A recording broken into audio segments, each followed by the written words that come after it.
Hello everybody and welcome. In this video I'm going to show you how to change volume for your BOSE S1 Pro Plus using application.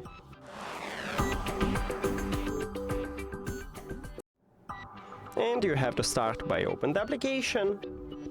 And right here we have a volume.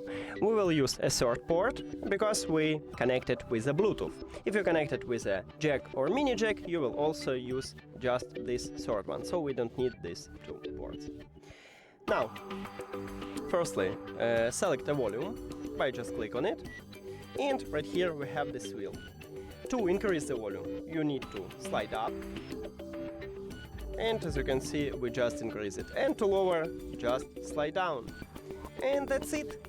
Thank you for watching this video. If you found it helpful, please consider subscribing to the channel and leave the like on the video. See you later.